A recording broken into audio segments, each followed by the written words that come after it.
So what's up mga ka-something nicer?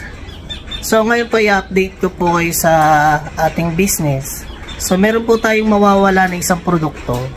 So nawala na po sa atin ng rice, fresh chicken, and frozen meat. So yung isang nating product, mawawala na rin. Cooking oil. Pero dalawang klase po kasi ang aming cooking oil. Isang per 1.5 naka-bundle at yung isang nakagalon.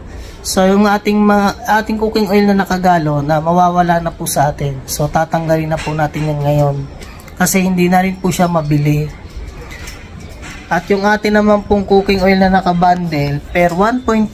So yun na lang po yung nagpapatuloy sa atin dahil para sa mga customer natin na kantin sa mga kumpanya, mas practical doon per bottle ang salin kaysa sa galon. So ngayon po, binebenta na namin yung mga galon. So nabili na yung 5, may natira pa pong iba. At ito po yung natitira. So yan guys, ayun na lang po yung natitira, 6. Yung 5 po nabili na. So yung pong 11 container na yan, ayun po yung pinapaikot-ikot po natin para sa ating mga customer. So palit container po pag tayo bumili sa ating supplier. So paiba-iba ang kulay, paiba-iba ng kondisyon. So yan po yung huling na nakapalitan. So ngayon guys, meron na po nang bibili. Then yung unang bumili, 5 kaagad yung kinuha. So hindi natin na video nyo kasi napunta tayo sa isang mall, meron tayong kailangan. Then ito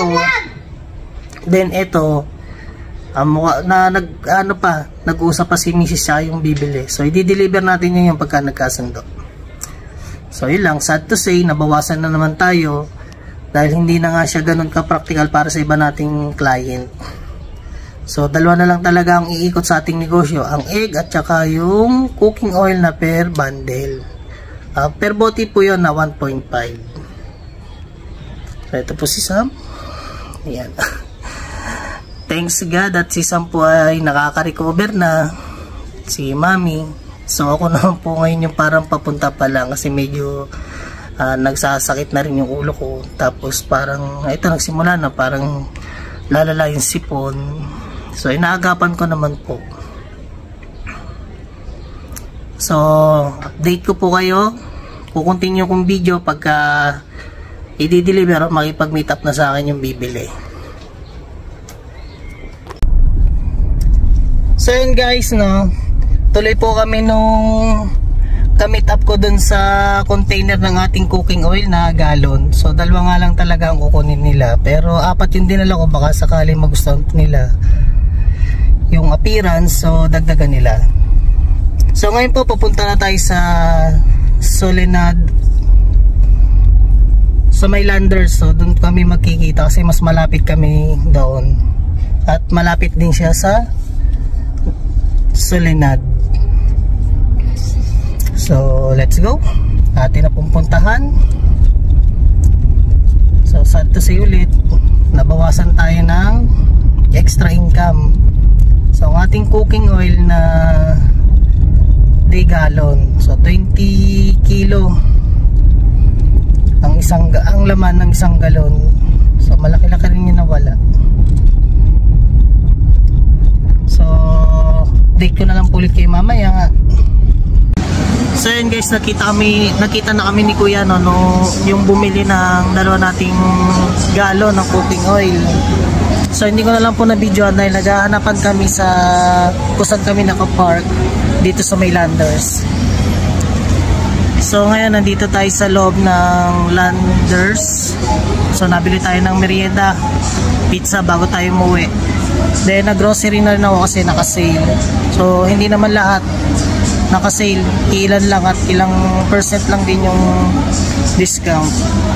So bumili na rin tayo para hindi sayang punta natin. So ngayon po ay waiting ako doon sa in-order ko na pizza. Share ko sa inyo.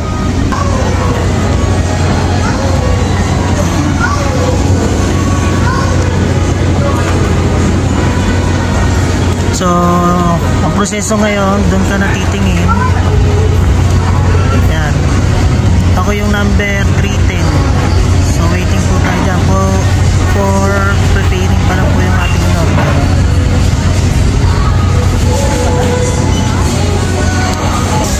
So update ko na lang po kayo pagka sakay ko ng personal car natin, then magpapadiesel na rin ako para hindi rin talaga sayang yung punta dito. Kahit malapit lang pero sayang pa din.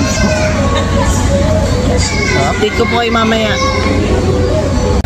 So yun guys, ako na yung order.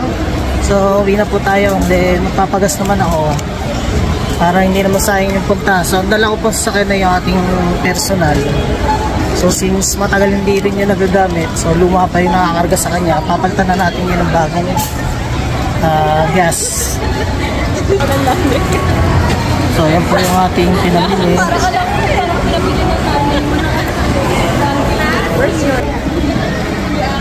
So patay sa parking. So grabe guys, no, labas natin dito sa parking, sobrang init. Tapos sa loob ay malamig. So kung mahina-hina resistance natin, possible magkasakit tayo dito.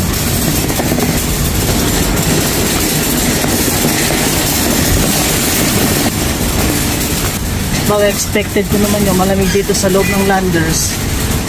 Pero anong oras na rin na 5. Sobrang init pa rin. Kita nyo grabe init. So yun guys, no, yung aking personal vehicle, sobrang bihira ako pong dalahin yan dito sa mga mall. Kasi dito po yan malinit madali, mga walang ingat sa gamit or pag-aari ng iba. Magbukas na ng pinto ng sasakyan, wagas. So isang pa ko lang po yung aking mga pinamili dito sa aking personal car. Yan. Yan guys, nandito na tayo sa sasakyan, no. So nandyan sa likod yung aking mga pinamili, yung pizza, and then yung kakainin ko mamaya, fried chicken. Ngayon po ay magpapagasolin tayo. So maganda lang po dito sa Landers, pag member ka nila, may discount ka na 2 pesos per liter nang ikakarga mo dito sa yung sasakyan o sa inyong mga personal na sasakyan. Tapos possible pa na malagyan ng discount yun ng 2 pesos ulit, di bali 4 pesos yung madi-discount kung ang pinamili mo naman sa loob ay aabot ng 4,000. So ngayon po tayo po ay magpapagas. So meron po akong discount na 4 pesos per liter. Dahil po nung nakaraang 2 linggo nung nag-grocery kami, umabot mahigit 5,000 yung pinamili namin. So ngayon ko po siya gagamitin dito sa ating personal na sasakyan. So let's go!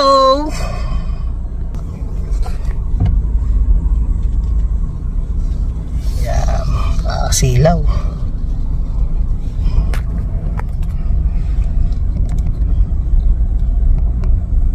So meron nagpapakarga. So ayan nga guys,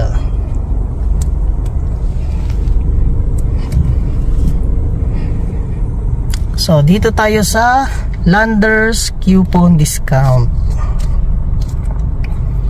Yan po.